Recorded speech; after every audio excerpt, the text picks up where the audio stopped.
Hi hello नमस्कार, मी सुप्रिया. कसे आहात सगळे? मजेत ना? तर आजच्या आणखी एका व्हिडिओमध्ये तुमचं खूप खूप स्वागत आहे. तर आज आहे बुधवार आणि काल तर तुम्हाला मी बोलले की मशीनचं काम निघालं आहे. तर ते आज 11 नंतर येतो बोललेले. आता 12 वाजत आले तरी त्यांचा पत्ता नाही आहे. आता बघते, मी एकदा फोन केला 11 वाजता आठवण करायला की बाबा तुम्हाला यायचं आहे आमच्याकडे म्हणून. तर हो बोललेत, पण अजून तरी काय त्यांचा फोन आलेला नाही आणि मी त्यांच्या फोनची वाट बघते की ते म्हणजे कधी फोन करतायत आणि मग त्यांना मी पत्ता वगैरे सांगेन, तसे ते येतील रूमवर. तर अशा पद्धतीनं आता 1 तास माझा जवळजवळ वाया गेला. कामं वगैरे आवरलेत सगळी आणि जेवण वगैरे जेवण पण झाले. आणि हे सकाळी गेले कामावर, स्वराज गेले खेळायला आणि मी तो टी व्ही बघत बसले. तर दिवसभरात जे काय होईल ते तुम्हाला मी शेअर करते. आणि चॅनेलला अजूनही कुणी सबस्क्राईब केलं नसेल तर नक्की सबस्क्राईब करा.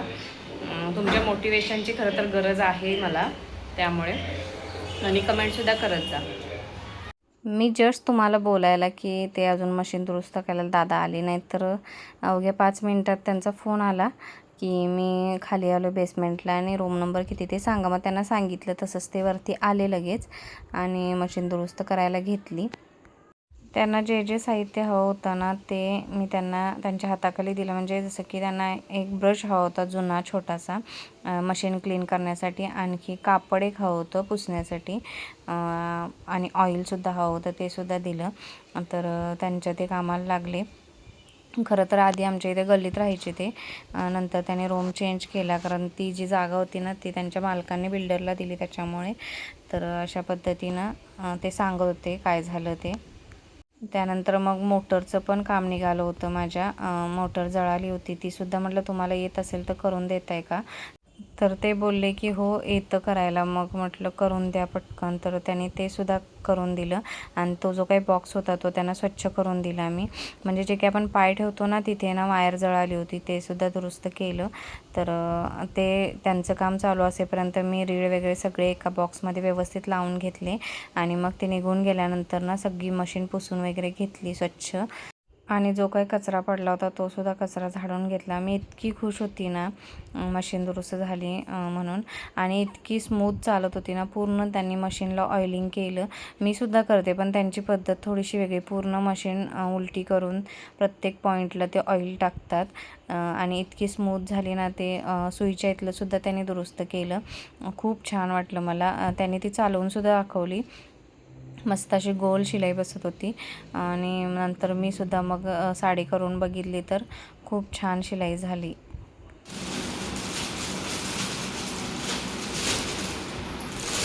आता ना मला साड्यांचे फॉल आणायला जायचे, जवळ 8 ते 10 साड्यांचे फॉल आणायचे दुकानातून. तसंच राखीसुद्धा बघणार आहे तिथंच. जर असेल चांगली तर घेणार. आणखीन मशीनचं काम म्हणाल तर आत्ताच ते दादा मशीनचं काम करून गेले. जवळजवळ 12 वाजता आले होते, 1 वाजेपर्यंत सगळं काम झालं. किती रुपये घेतले काय घेतले ते नंतर थोड्या वेळानं तुम्हाला मी सांगते. आधी आता फॉल घेऊन येते आणि मला अजून जेवायचं सुद्धा आहे. चला मग.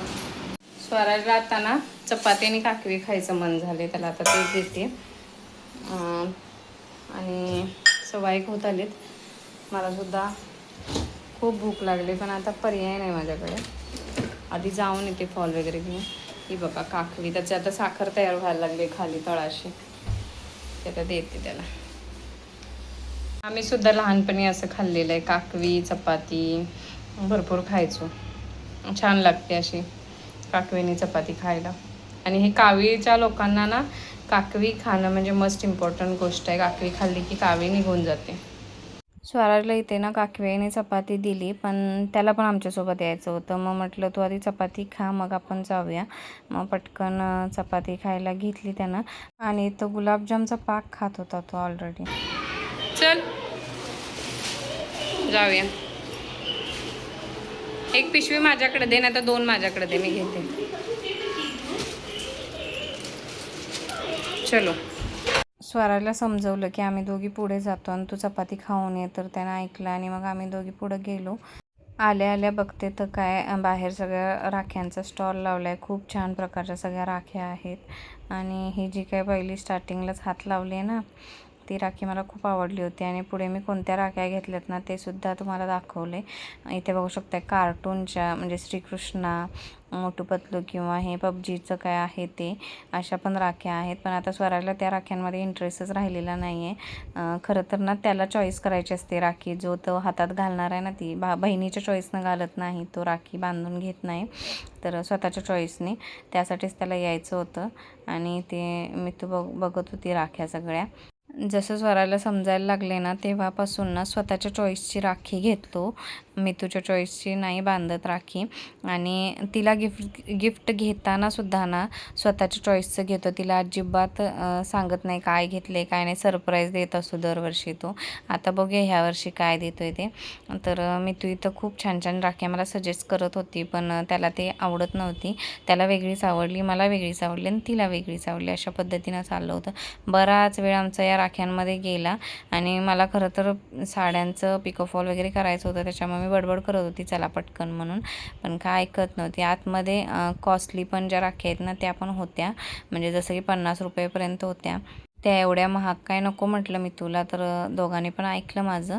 मी मात्र न चुकता दरवर्षी माझ्या भावासाठी राखी घेत असते. तो इथे नसतो, मिलिटरीमध्ये असतो, त्याच्यामुळे राखी घेऊन तरी ठेवते. आणि मी तिनेसुद्धा एक राखी घेतली. खूप सारी गर्दी आहे दुकानामध्ये बघा राख्या घेण्यासाठी. 2 दिवसांवर सण आलाय राखीचा.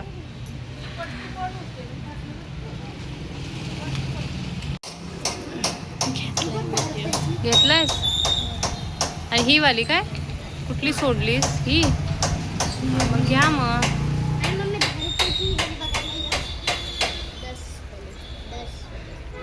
छान आहे पण. तुला पाहिजे? घेऊया. त्याला घालायचंय ग. चांदीची घेऊया ना.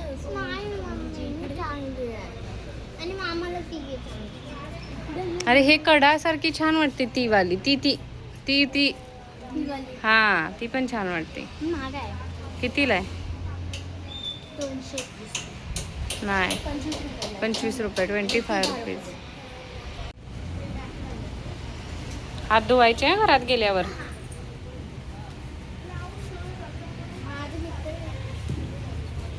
मैत्रीण आहे ती, मित्र नाही आहे. हे आवडले मी तुला, पण स्वराज म्हणतोय बघा काय ते, त्याचं कन्फ्युजन चालू आहे, कोणती घ्यायची कोणती घ्यायची. मला पण समजत नाही आहे नेमकं कुठली घ्यायची ते. आत्ता थोड्या वेळापूर्वी मी तुम्हाला दाखवलं ना स्वराजचं जे काय प्राणीप्रेम आहे ते, पण काय माहिती स्वराज जेव्हा खाली येतो ना तेव्हा ती कुत्री आहे ना ती नेहमी त्याच्याजवळ येते, मग तो तिला गोंजारतो आणि मग ती थोड्या वेळ निघून जाते. काय माहिती त्यांचं काय बॉन्ड आहे तो, पण छान वाटतं असं बघून. आता जी काय मी गळ्यातली माळ घातली ना ती स्वराजला मी म्हणत होती दीदीसाठी घे, पण मी तुला काही ती आवडली नाही. सुंदर अशा 2 राख्या घेतल्यात, बघू शकता. ही ब्रदर लिहिलेली नाही फुलवाली, आणि ही जी आहे ना ती सत्तूसाठी घेतली, म्हणजे माझ्या भावासाठी, आणि ही मिथुनी स्वराजसाठी घेतली.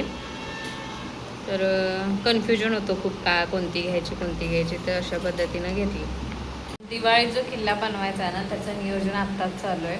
कोण अध्यक्ष, उपाध्यक्ष, सचिव, खजिनदार, व्हाईस कॅप्टन हे अशा प्रकारे त्यांचं विभाजन चालू आहे. विभाजन म्हणजे जी मुलं बिल्डिंगची आहेत ना ती सगळी मिळून ना किल्ला बनवतात. तर ते आधीच लिखाण वगैरे चालू आहे असं बघू शकते, म्हणजे प्रिपरेशन जशी मोठी लोक करतात तसं प्रिपरेशन चालू आहे. कोण काय करणार झालं. चालेल.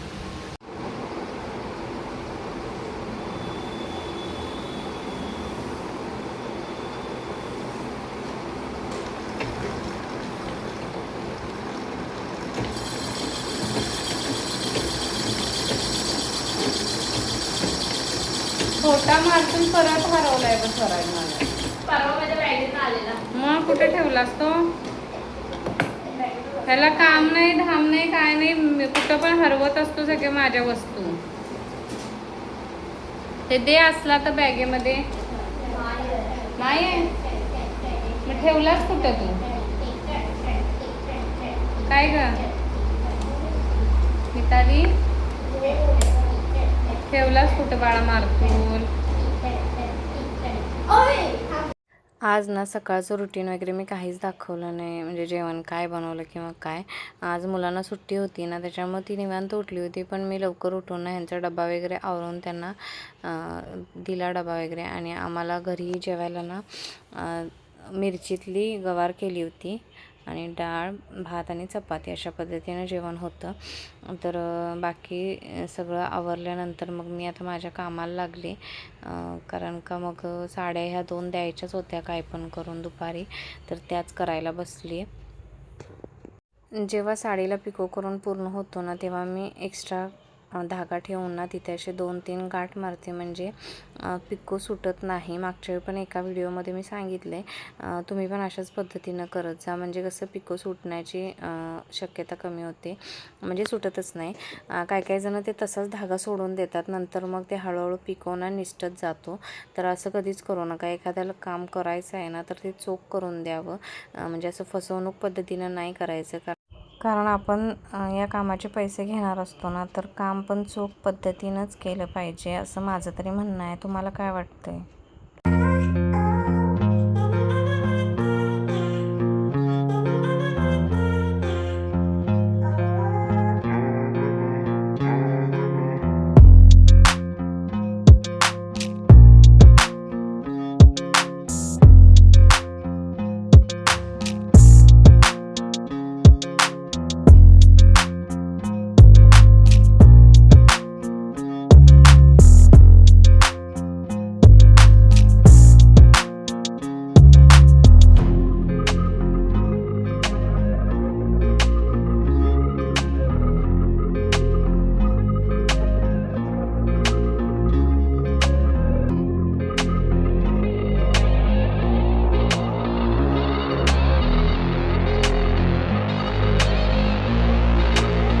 मी तो हा पीस आहे ना, ह्याचं अस्तर 1 मीटर आणि नॉट 2 मीटर अशा पद्धतीनं. आणि मी काकीला फोन केला आहे, तर घेऊन ये लगेच. आणि त्यानं दुपारचा चहा ठेवला आहे, 4:30 वाजलेत आणि आज लवकर चहा घेते थोडी. आम्ही ना चहासोबत चपाती खाणार होतो, तर मी तुझं इकडे चपाती भाजायचं काम चालू आहे. तुपामध्ये छान असं खरपूस भाजून तिला चहासोबत आवडते. मी आता ना साड्यांचा क्रॉस काढत बसली होती, तर अचानक भयानक सईची आई ना अशी मस्त अशी आवळीची पानं घेऊन आले. गेले 4 दिवस झालं मितू आणि मितूची बाबा सांगते की आवळीची पानं काकींना विचार मिळतील काय म्हणून. पण मी काय विचारलं नाही. आणि अचानक आपसुकच आता आवळीची पानं आलेली आहेत घरी. त्या दोघांना आवळीच्या वड्या खूप आवडतात, तर आता बनवेन एक दिवस त्या उद्याच बनवायला लागल्या, तर सुकून जातील म्हणजे पानं, तर खूप छान वाटते. आणि थँक्यू पण म्हटलं मी सईच्या आईला.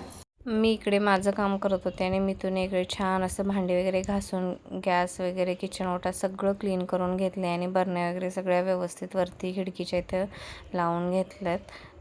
असं छान वाटतं ना, असं आपण काम करताना आपली मुलं जबाबदारीनं काम करतात तेव्हा. 2 साड्यांना आधीच फॉल पिको करून दिल्या मी 5 वाजता. आणि इकडे ह्या 3 साड्या मला आत्ता हातशिलाई घालत बसायचं आहे. मशीनवर फॉल लावून वगैरे झाले आणि पिको करून, तर इथे मी ना डोळे उजेडे हातशिलाई घालायला बसले, पण ते करता करता मला बराच वेळ झाला. तर अशा पद्धतीनं आजचं रुटीन होतं माझं. जवळजवळ 5 साड्यांचं पिकोफॉल करून घेतलं मी मशीन दुरुस्त झाल्यानंतर. मग अशी थोडीशी भूक लागली ना 8 वाजता, तर जेवून घेतलं पटकन. मितूने छान अशी मस्त डाळीची आमटी बनवली होती, चिंच वगैरे टाकून, खूप सुंदर झाली होती. आणि आज मशीनवर बसल्यामुळे की काय माहिती भूक थोडीशी जास्तच लागली लवकर, म्हणजे 8 वाजताच. नाहीतर 8 वाजता आम्ही जेवत नाही सहसा, 9:30 वाजता जेवतो. तर आता हंतरून वगैरे घालायचं चाललं आहे. आणि आजचं काम तरी माझं पूर्ण झालं आहे. आता उद्या वेगळा नवीन टास्क चालू. सकाळी उठल्यापासून 2 ब्लाऊज मला दुपारपर्यंत कसं पण करून करायचेच आहेत. बघू आता कसं काय. आणि भांडी वगैरे सगळं दोन्ही मगाशी पण तिनं घासली आणि आत्ता रात्रीच्या जेवणाची पण तिनं भांडी घासून रिकामी झाली. म्हणजे मी कामात आहे म्हटल्यानंतर तिने ते करून रिकामी झाली पूर्ण, तर तेवढं समाधान आहे मला. तर असा होता आजचा व्हिडिओ. कसा वाटला नक्की कमेंट करून सांगा. आणि चॅनेलवर कोणी नवीन असेल तर नक्की सबस्क्राईब करा. पुन्हा भेटू आणखी एका नवीन व्हिडिओमध्ये.